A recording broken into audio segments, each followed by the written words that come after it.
Hi and welcome to the Sewing Studio. I'm Anna and in this video I am going to talk you through the Janome M200 QDC sewing machine. I'm going to show you all its features and functions, talk about what comes in the box, take you through threading the machine and its sewing capabilities, and then talk a bit about warranty and the support that you get with us here at the Sewing Studio. So we've split all of those into chapters, so if there's a specific section that you're interested in, just head on over to that. So the M200 QDC is a standard computerized machine, so it has 6 inches of space to the right of the needle.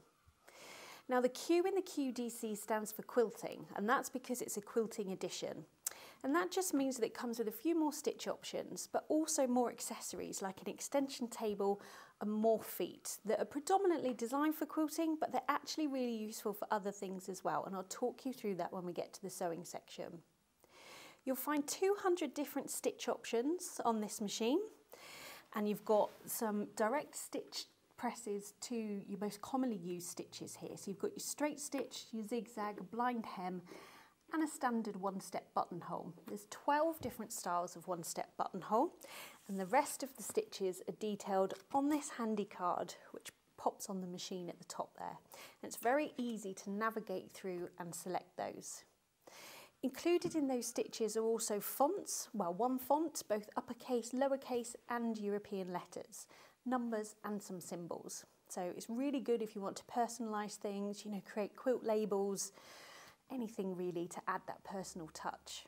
You can change the width and the length of the stitch just over here, and the maximum stitch width is 7mm and the maximum length is 5mm. It's computerized, so it comes with a foot pedal, but you don't have to use that. It has the start-stop button, and it also has the speed control, so low, medium and high.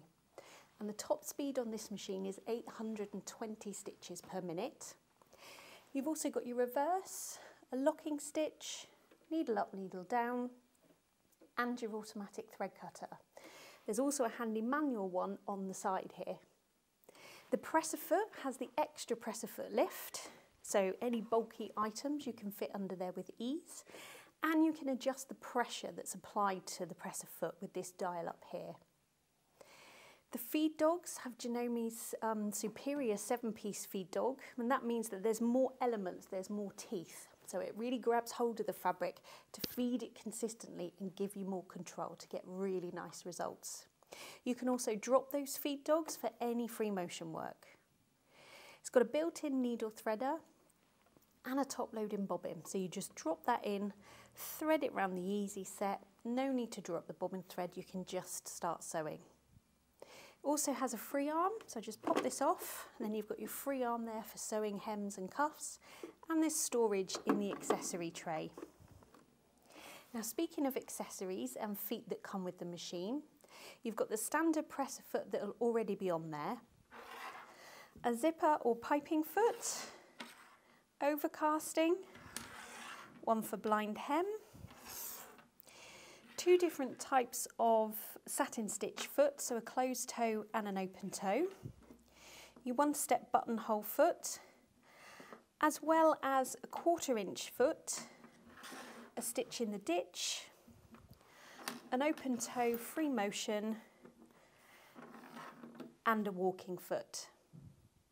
There's also a range of accessories and an instruction book, instructional DVD, your foot pedal and your power lead.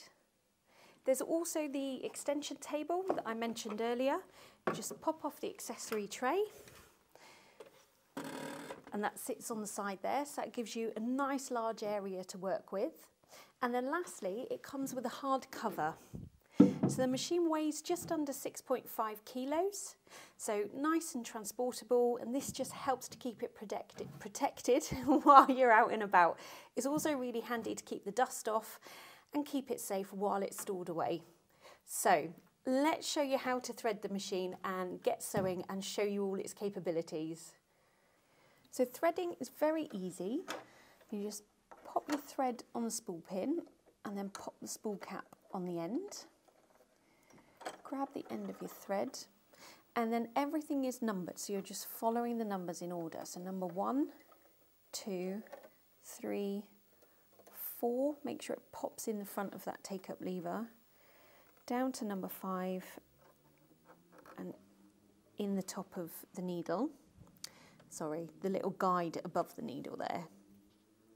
And then for the needle threader, you need to make sure the needle is in the right position, and you can do that by pressing the needle down, needle up, bring the threader down, lay the thread in, and then draw it back.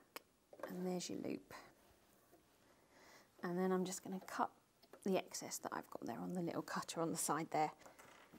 So for your bobbin, the tail of thread needs to go to the left. So you just pop the cover off, drop that in, and I usually just hold on to it to stop it spinning. And you go around the easy set, cut it off, whoops, try not to lose the cover, and then pop that on. And that's it done, and we're ready to sew. There's no need to draw up the bobbin thread because it's laid in here, but you can if you want to. So when you switch the machine on, I'm just going to bring the stitch chart up, it'll always default to standard stitch 00, which is your standard straight stitch. So I'm not using the foot pedal, I'm just on the start stop button, which literally is as it says, you just start. So I've not got my foot on a pedal or anything. I press the reverse for as far back as I want to go, and then come forward again. Now currently we're on the slow speed. As you can see, that's more than manageable. So we go up to midway, and then to top speed.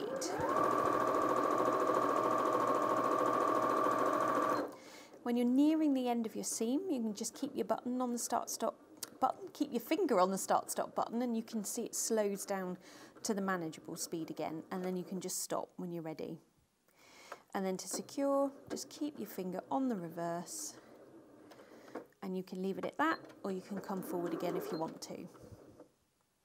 And then to cut the threads, you just press the scissor button, and the threads are cut, and you can just take the work out. And that's your straight stitch.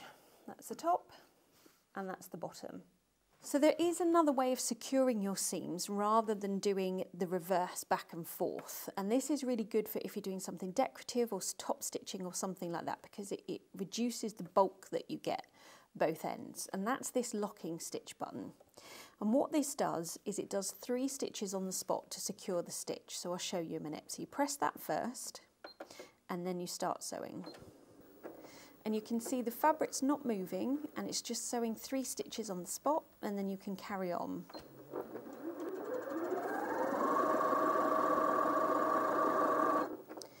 And when you want to stop, you just press the locking stitch button again, sews the 3 stitches and stops. Now you could see there as well, while I'm here, I barely had my hands on that fabric going at high speed. I know it's only a very small piece, but thanks to the feed system, it really does have great control on there. And as you can see, you don't really notice that anything is secured at either end, so it does reduce this bulk. And that's the bottom piece there, so you can see these are nice and neatly tied off. Now this button also has a second function, which is called a pattern end. So when you're sewing out one of the more kind of decorative stitches, let's turn this around, and they're on here. So something like this kind of clover looking thing here. When you're nearing the end, you can press this button and it'll finish the complete pattern before it stops sewing. So I'll show you what I mean. So to select this stitch, you can see that it's in mode 2 here. And at the moment, we're in mode 1. So we need to navigate to mode 2, and you do that by just pressing this mode button, and that toggles between them all. So mode 2, and then I want stitch number 87. So I'm just going to go up to 8 and then 7. There we go. So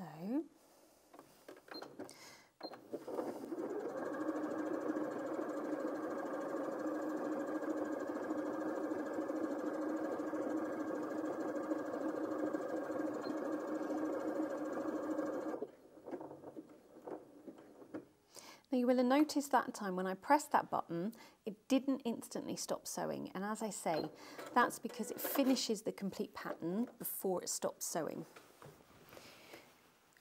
So you can see there you've got a complete one on the end. And that's really good for being consistent around your seams. You know, it takes the guesswork out and like you potentially finishing kind of there and it looking a bit ugly. It gives a much nicer result. So when it comes to changing the width and the length, I'm just going to go back to standard straight stitch, which I could navigate to mode 1 and choose it, but because it's quite a common stitch, there is a direct button here, so I'm just going to press that one. So it'll default what is the standard width and length.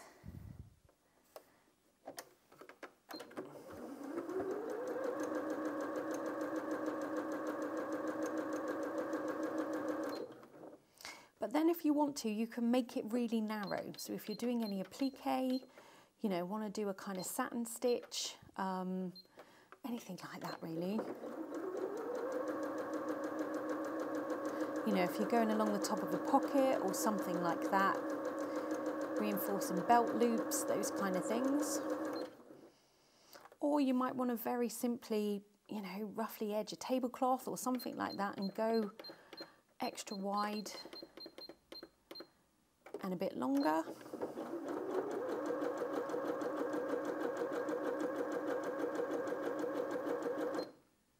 Longer and wider stitches are also really good when you're sewing with thicker fabric or trickier fabric. So there you can see, just by changing the length and the width of the stitches, how many, well, different effects, but also how you can tailor it to get the best results for the project that you're doing. It's a nice, useful feature. Also, a useful feature is the one-step buttonhole. It's nice and easy. So you have the buttonhole foot and you just pop that out, pop the button in, and then that will sew it for the size of that button, but a couple of millimeters bigger. So you just pop the standard foot off. And then I'm just going to move the needle thread out the way. Oops. Gone all curly now, look, let's hold it. Use the extra presser foot lift to get that underneath, and then it just snaps on. And then you want to get the thread underneath the presser foot, and the easiest way to do that is to just do a single stitch and then pull it through. And that's now underneath. So I've got some cotton, so we're just going to do a standard buttonhole. Again, it's quite common, so it's on the front here. It does also feature a stitch 20 in mode 1, but it's nice and easy just to press that button. Here you can see it's telling me to use stitch R, which is this buttonhole foot that we've already put on. And this symbol here is for the sensor. Now the buttonhole uses this to determine the size between these 2 points here. So you make sure that's fully down as far as it can go. And then you pop it under. I always sew a buttonhole about midway, gives a much nicer result, and just off you go.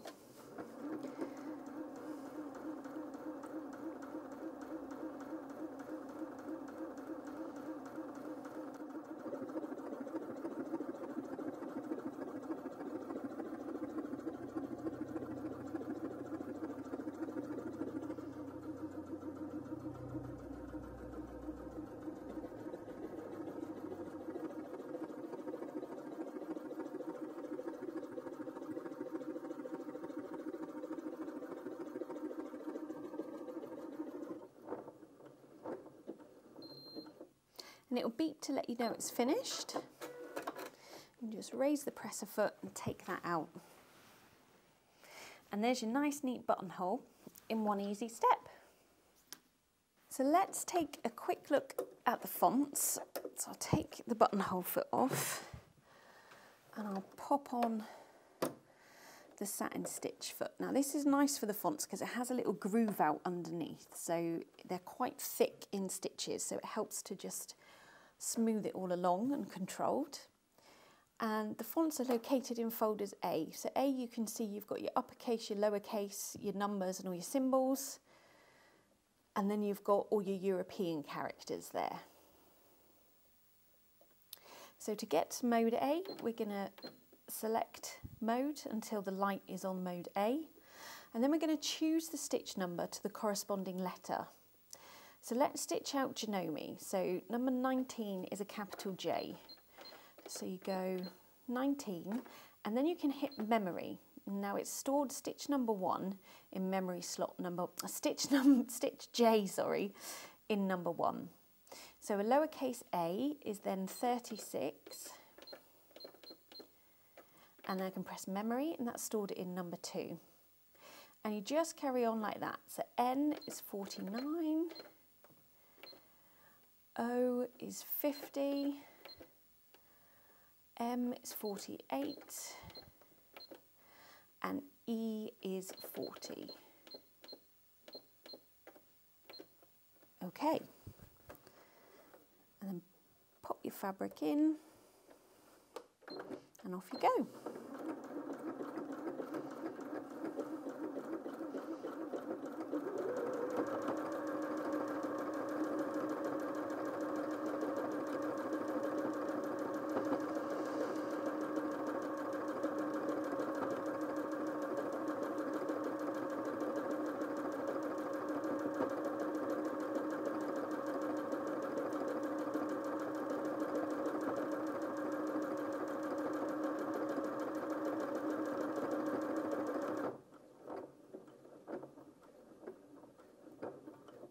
If you want to do repeats of the name, you would just start sewing again. Just does the sequence of letters once. And there you are, Janome. And these joining stitches here, each letter is secured. So if you wanted to, you can just have your stitch unpick and take those off. And that's how it looks at the back. Let's move on to a different type of fabric now. So I've got some jersey. So I'm going to pop a jersey needle in.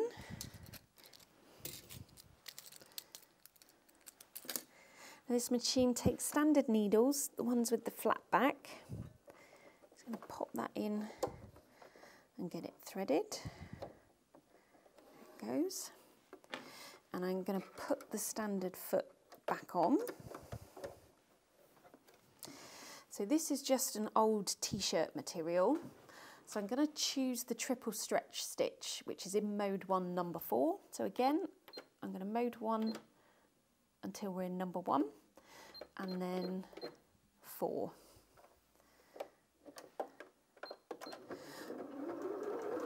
I'm going to lock it to start with, and then off we go.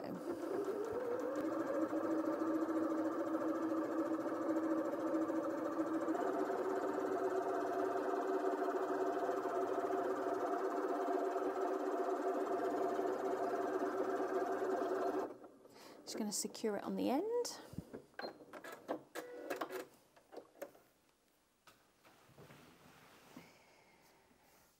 And there's your stitch. Now it is a little bit wavy, I'll talk to you about that in a second, but you can stretch the material with the stitch and the seam is nice and secure and stretchy actually. So one of the additional feet that come with this machine is walking foot.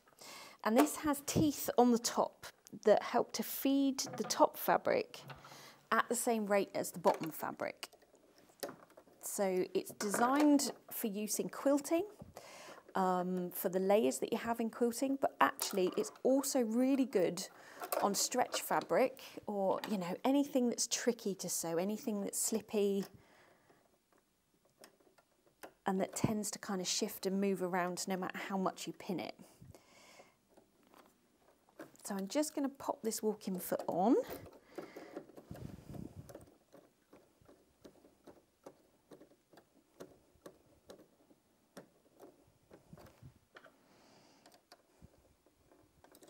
Give it a last turn with the screwdriver so it doesn't fly off. Pop the thread underneath. And then we'll go again. So I'm going to secure the stitch first.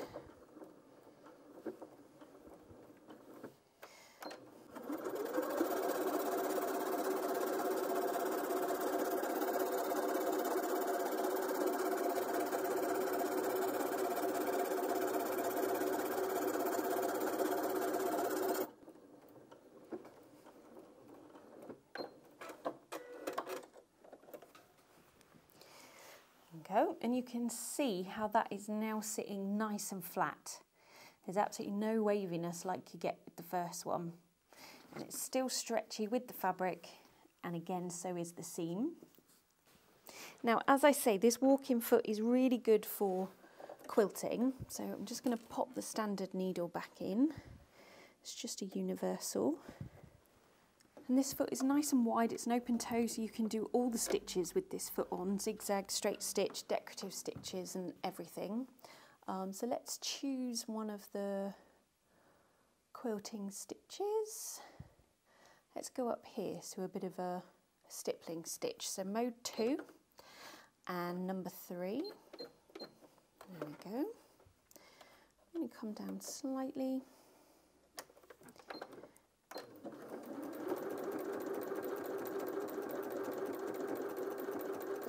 And you can see how these teeth are feeding this top layer through.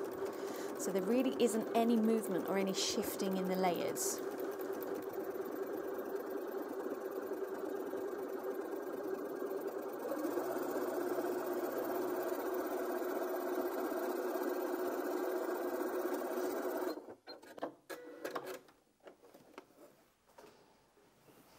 There you go.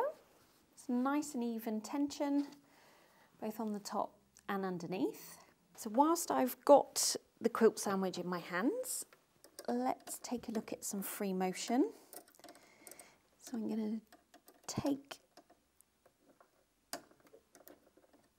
the walking foot off, and then I'm going to drop the feed dogs, which is that little lever around the back. I'm going to take that off and pop the extension table on. And that gives me more room to have my hands on the work. So I'm going to go back to a standard straight stitch and then drop my stitch length to 0 because I'm going to be determining that. Pop my fabric underneath. Let's just grab that needle thread. Draw up the bobbin. And that's probably about right speed for me.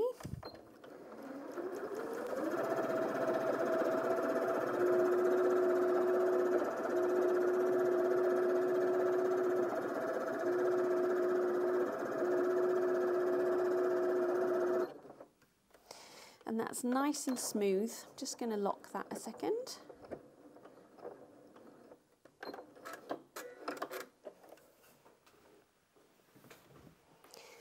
There you go. You can see how it's nice, neat tension. I mean, obviously you need to get your speed to your hand coordination correct, but it's nice and neat at the bottom as well. No eyelashing, nothing untoward. So sticking with the theme of quilting, we'll just take a look at the 1/4 inch foot. Now in patchwork quilt tops, standard seam allowance is 1/4 inch.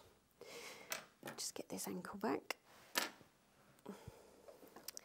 which is what this foot is predominantly used for, but actually it's also really good for any top stitching or edge stitching because it allows you to get a consistent distance from the edge of the fabric so that everything looks neat, and when you come back around, everything joins up with your stitch line.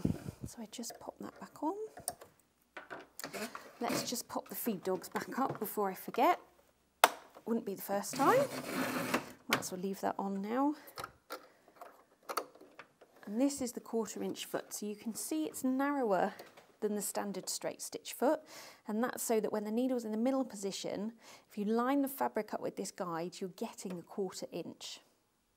So let's put our stitch length up to 2.4, and then I've just got 2 5-inch squares here that I'm going to sew together.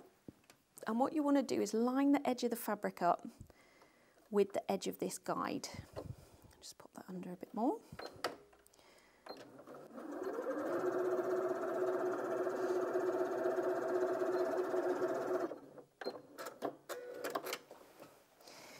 And you can see how you get a nice consistent distance from the edge of the fabric. So lastly, let's take a look at a thicker type of fabric. So I've got some denim here, so I'm going to pop a jeans needle in. Let's take this foot off as well.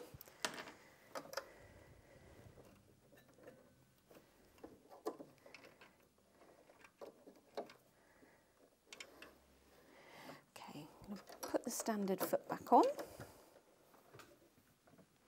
And then because this fabric is thicker than what we've been using, I'm going to increase the stitch length slightly. Still stick with the straight stitch.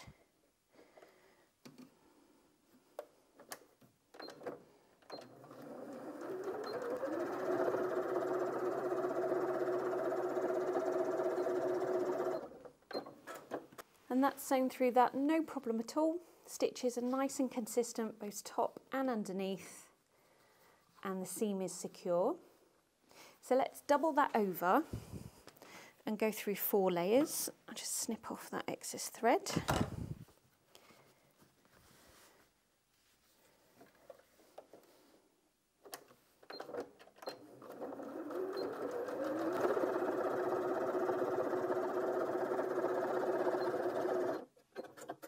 And it's sewn through that really well, still consistent with no skip stitches and a secure seam. So let's double that over once more and go through 8 layers. This time I'm going to make a couple more adjustments on the machine to help it get through this and give a nice result that we're after. So firstly, I'm going to increase the stitch length again by 1 millimetre. I'm also going to reduce the speed just to give it a chance to catch up with itself. And then I'm going to reduce the pressure that's on this presser foot, only slightly, and that's with that dial up there, just so that it can feed it through more consistently. You just drop the needle in.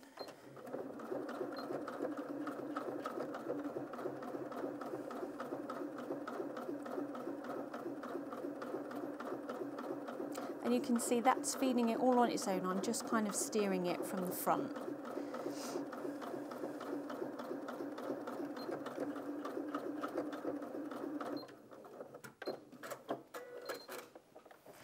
And that's done a cracking job. Ordinarily you'd have a bit bigger piece of fabric than this, which is why it's curling up at the edges. But you can see how it's still consistent and still really secure. You know, it's gone right the way through. That seam's not going anywhere. This machine comes with 2-year warranty, and that can be extended to 5 years. And there's a card in the box that explains all that to you. And don't forget, we're here at the sewing studio for any technical support that you might need with your machine. So I hope this video has managed to give you some insight into the capabilities of the Janome M200 QDC and help you decide whether it's the right machine for you. If so, head on over to our website and grab yours now. This is exciting stuff, don't wait. But if you still need help deciding, then please do just get in touch. We're more than happy to help.